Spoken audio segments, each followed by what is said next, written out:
Assalamualaikum warahmatullahi wabarakatuh. Saya Dian Ananta Paramita Putri dari Prodi Profesi Nars Poltekkes Kemenkes Bengkulu dengan NIM P017204 24071. Baiklah, di sini saya akan menjelaskan mengenai keperawatan jiwa dengan topik halusinasi.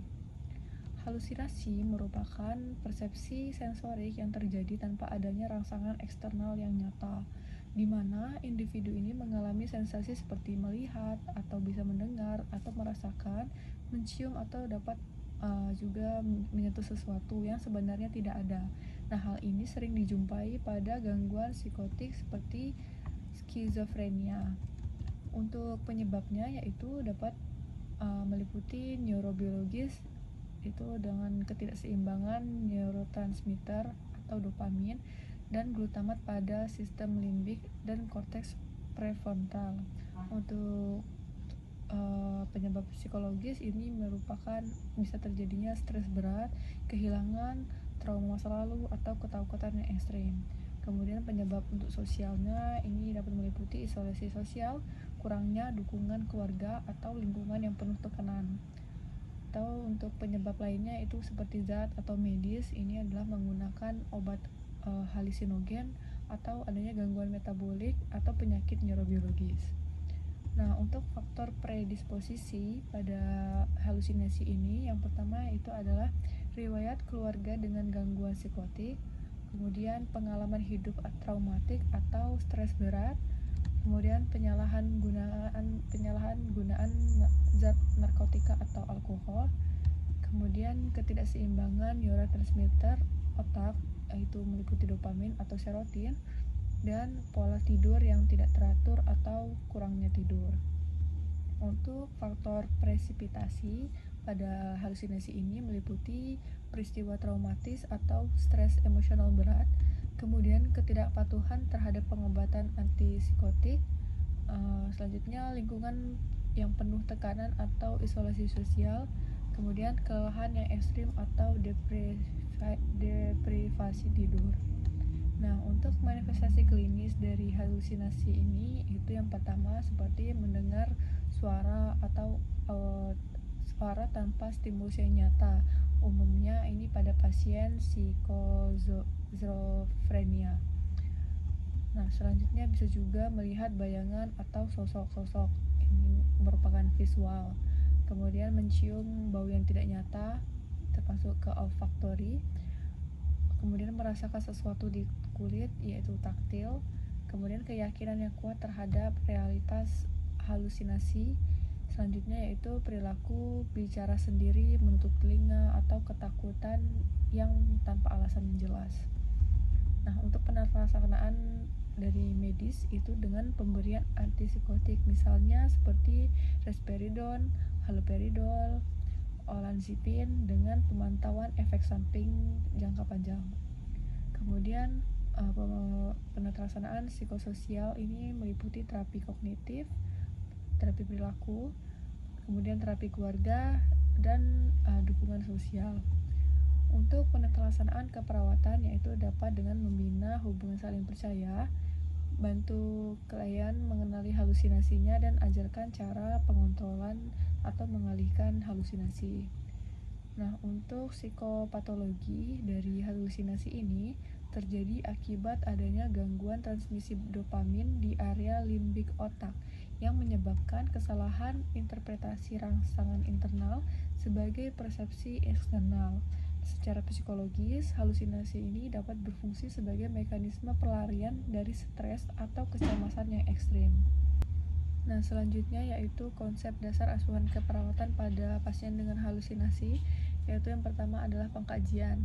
Nah, pengkajian ini meliputi identitas klien seperti nama, tanggal lahir, umur, kemudian penanggung jawab, tanggal masuk, dan sebagainya. Kemudian kaji alasan atau keluhan utama mengapa pasien atau keluarga mengantarkan pasien ke rumah sakit. Kemudian kaji faktor predisposisi, yaitu faktor perkembangan, adanya seperti hambatan yang mengganggu hubungan interpersonal yang dapat menyebabkan stres atau ansietas yang dapat berakhir dengan gangguan persepsi. Kemudian kaji juga faktor budaya sosial yang berada di masyarakat yang dapat membuat klien tersebut merasa disingkirkan, seperti kesepian yang selanjutnya tidak dapat diatasi sehingga muncul depresi berat atau delusi seperti halusinasi. Selanjutnya yaitu faktor psikologis yang meliputi hubungan interpersonal yang tidak harmonis serta peran ganda atau peran yang bertentangan dan dapat menimbulkan ansietas berat sehingga berakhir dengan terjadinya halusinasi. Kemudian kaji juga faktor biologis yaitu struktur otak yang abnormal yang mungkin dapat ditemukan pada pasien dengan gangguan orientasi realitas, serta dapat ditemukan atropik otak, pembesaran ventrikal, kemudian perubahan besar serta bentuk sel kortikal dan limbik. Nah, selanjutnya kaji juga faktor genetik yang bisa menyebabkan seseorang mengalami skizofrenia atau akan lebih tinggi jika kedua orang tuanya mengalami skizofrenia. Untuk faktor presipitasi, kaji stresor sosial budaya seperti kecemasan akan meningkat bila terjadi penurunan stabilitas keluarga, perpisahan dengan orang yang penting, atau diasingkan dari kelompok yang dapat menimbulkan halusinasi. Kemudian kaji faktor biokimia seperti dopamin, norepinefrin, indolamin, serta zat halusigenik yang diduga berkaitan dengan gangguan orientasi realitas termasuk halusinasi. Kemudian kaji psikologis seperti intensitas kecemasan yang ekstrim dan memanjang disertai dengan kemampuan yang terbatas dalam menghadapi masalah sehingga memungkinkan berkembangnya gangguan orientasi realitas dan menyebabkan pasien itu tidak tenang atau menghindari kenyataan yang tidak menyenangkan. Kemudian kaji perilaku seperti adanya perubahan proses pikir, afektif, persepsi, motorik, dan sosial. Nah, untuk diagnosa keperawatan yang dapat diambil dari halusinasi ini adalah gangguan persepsi sensori, bisa halusinasi pendengaran, halusinasi penglihatan, dan lain-lain. Nah, selanjutnya yaitu intervensi utama atau fokus intervensi yang diberikan pada pasien dengan gangguan persepsi sensori atau halusinasi. Yang pertama itu identifikasi halusinasi seperti isi, frekuensi, waktu terjadi, situasi pencetus, perasaan, dan respon pasien ketika halusinasi itu muncul.